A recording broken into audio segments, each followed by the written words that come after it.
Amen. Donc, le thème de l'école d'esprit, c'est l'appel, le potentiel et la réussite. Et ce matin, lui-même vous dira le sous-thème qu'il aura à traiter. Alléluia. Alléluia. Oh, quel privilège d'être là.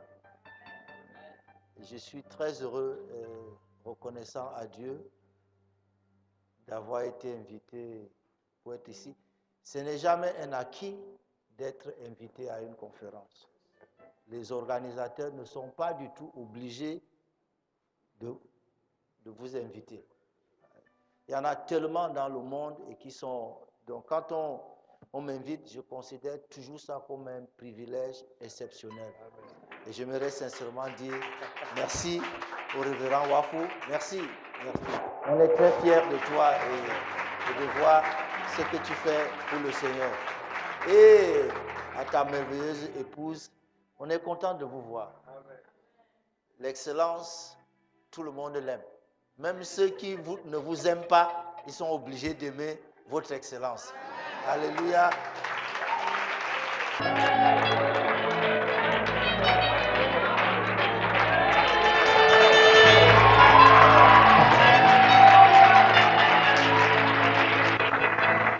Vous savez, si vous le permettez, j'ai l'habitude de dire, il vaut mieux entretenir de bonnes relations, de bon voisinage. C'est bien d'apprécier votre voisin. Parce que votre voisin peut être l'étape pour votre prochain niveau. Dis-lui, voisin, ne me méprise pas. Ne me néglige pas. Je suis quelqu'un d'important. Vous savez, je me rappelais l'histoire de 2 brigands qui ont braqué la nuit. On les a arrêtés et le lendemain, on les a traduits au tribunal. Et puis on les a condamnés, tous les 2. On les a condamnés à être pendus au bois. Donc on les a cloués au bois. Maintenant, ce qu'on a fait, c'est qu'on leur a donné un voisin. Tous les 2, on leur a donné un même voisin. On a mis un 3e au milieu d'eux. Donc, il était voisin à chacun d'eux. Il y a un qui a commencé à insulter le voisin. Il a copieusement insulté le voisin, mais l'autre lui a dit non. Il ne faut pas insulter ce voisin-ci. On ne le connaît pas, donc il ne fait pas le même travail que nous. Lui, ça doit être quelqu'un de bien.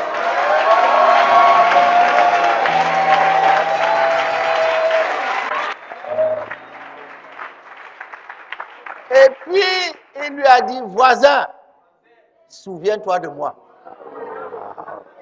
Et le voisin lui a dit, aujourd'hui même.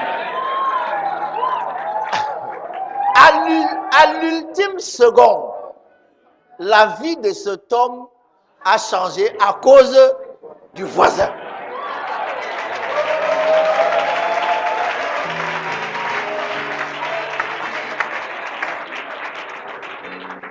Dis-lui, voisin, souviens-toi de moi. Maintenant, écoute-moi, aucun voisin ne peut se souvenir de toi si tu ne lui as rien fait. Donc, dis-lui, voisin, je t'invite au restaurant.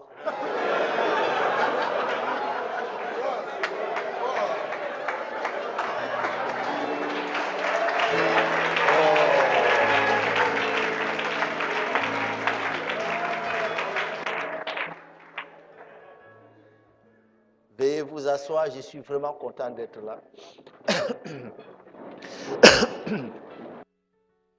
Partager ces bons moments avec vous.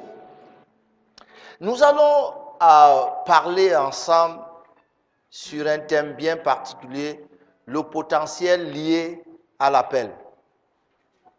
Maintenant, écoutez, à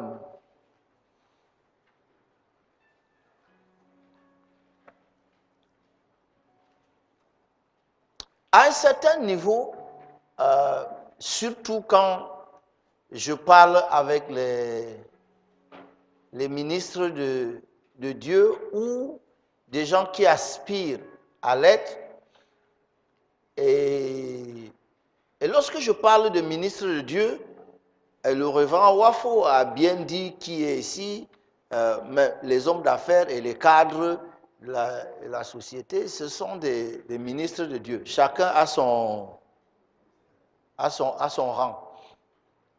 J'ai l'habitude de dire que je préfère ne pas vous enseigner, je préfère ne pas vous prêcher, mais je préfère vous parler. Il y a un niveau où on n'est plus tellement préoccupé de prêcher et d'enseigner, mais on est préoccupé de dire des choses. Et des choses qui comptent et des choses qui sont importantes. J'ai lu l'apôtre Paul qui a dit quelque chose de très impressionnant dans Romains 11, 29. Il a dit les dons et les appels de Dieu sont irrévocables.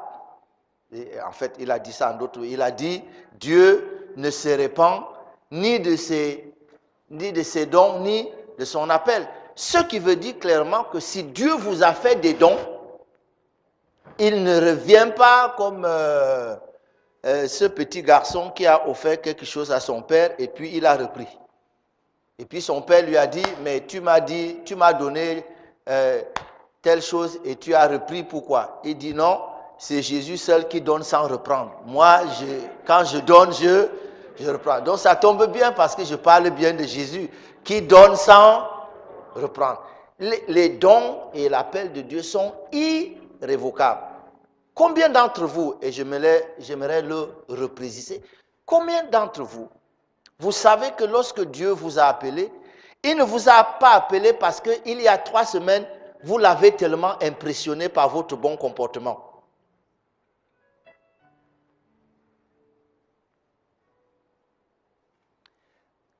Beaucoup de gens dans l'église et dans le ministère ont développé la pensée que Dieu les a appelés parce qu'à un moment donné, ils ont tellement impressionné Dieu parce qu'ils sont bons. Et c'est ça aussi qui fait que quand ils commencent à passer par certaines difficultés, ils ne peuvent plus se laisser soutenir par le fait que Dieu les avait appelés. Maintenant, j'ai une bonne nouvelle pour vous. Ma Bible dit que ceux qu'il a connus d'avance.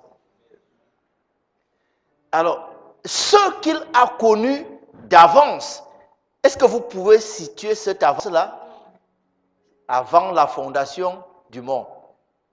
C'est avant que vous n'ayez existé, Dieu vous a connus. Et la Bible dit, ceux qu'il a connus d'avance, il les a aussi prédestinés.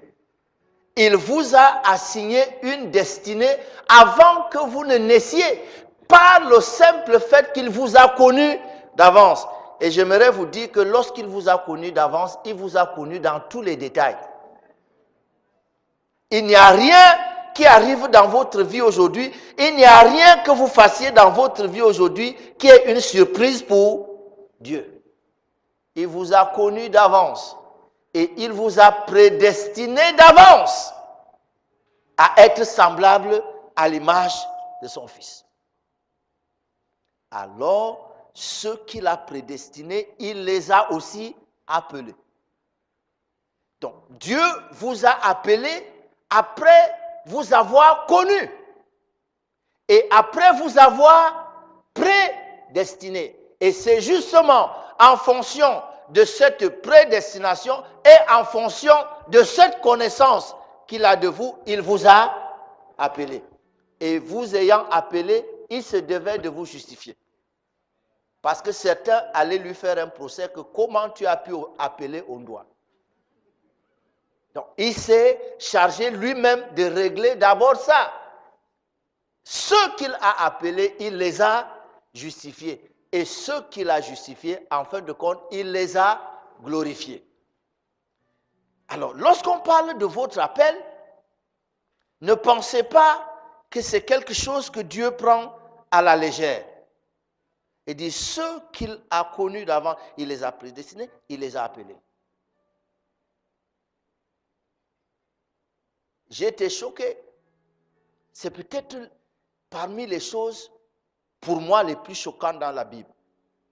C'est que Paul, en train de parler de lui-même, il parle de son histoire. Il dit, lorsqu'il a plu à celui qui m'avait mis à part dès le sein de ma mère, je me suis arrêté. Comment Paul peut-il dire que Dieu l'avait mis à part dès le sein de sa mère? Entre-temps, il est devenu meurtrier quand même. Entre-temps, c'est un farouche persécuteur de l'Église. Mais comment, avec un appel de Dieu dans sa vie, il a pu devenir... Mais il dit, lorsqu'il a plu à celui-là de me révéler son Fils, c'est-à-dire que non seulement Dieu vous a connu et vous a prédestiné, il a un calendrier pour vous. Il vous a appelé juste au moment où il avait choisi de vous appeler. Il a dit à Paul, tu ne peux pas résister contre les aiguillons. Autrement dit, c'est l'heure pour que tu viennes. Quel que soit ce que tu as été, quel que soit ce que tu as fait, lorsque l'heure est arrivée dans mon calendrier, alléluia, je peux préciser une petite chose. Lorsque je parle de l'heure et du temps, je sais que à l'église, nous avons quelque chose qu'on appelle le temps de Dieu. Permettez-moi de vous dire que, je peux vous dire quelque chose? Vous me promettez de ne pas dire ça au vieux papa qui est en haut? J'ai envie de vous dire ça comme un secret et ne dites pas que je vous ai dit ça. Je n'ai pas envie d'avoir de problème avec lui. Je n'aime pas cette chose que vous appelez le temps de Dieu. On n'a pas le temps d'aller dans tous les détails des Écritures et que vous trouverez cette expression-là très peu dans la Bible. Je n'ai pas envie d'exagérer pour ne pas être contredit. C'est pour ça que je dis vous trouverez très peu. Sinon, j'aurais été assez catégorique. Mais par contre, la Bible reconnaît que pour toute chose, il y a un temps. Ce n'est pas le temps de Dieu, c'est le temps de cette chose. Alors, la petite chose que je voulais vous dire, c'est que si vous voulez être sage et intelligent, ne remettez pas le temps entre les mains de ce papa-là. Il se peut qu'il ne discerne pas très bien entre un jour et mille ans. Donc, si vous mettez votre temps entre ses mains, vous risquez d'avoir quelques problèmes. Donc, il ne faut pas lui dire que je vous ai dit ça. Mais je vous dis seulement, il faut réfléchir un peu. Que entre quelqu'un pour qui un jour c'est comme 1000 ans et 1000 ans c'est comme un jour, vous ne savez jamais le sens où il va prendre. Donc,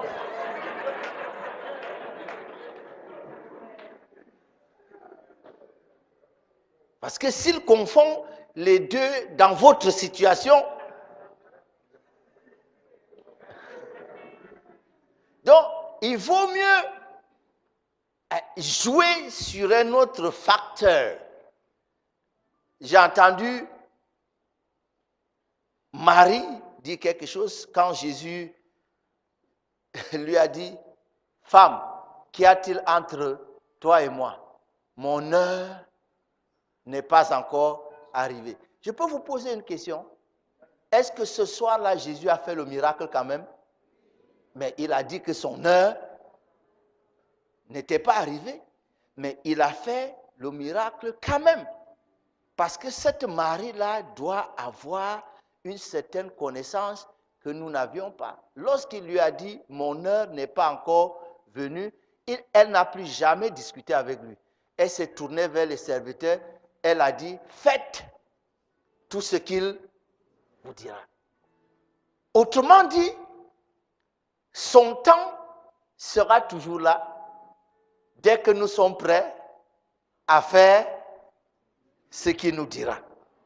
Dieu ne vit pas dans le temps. Donc ne lui parlez pas du temps. Dieu ne vit pas dans le temps. C'est nous qui vivons dans le temps. Le temps ne signifie rien pour Dieu.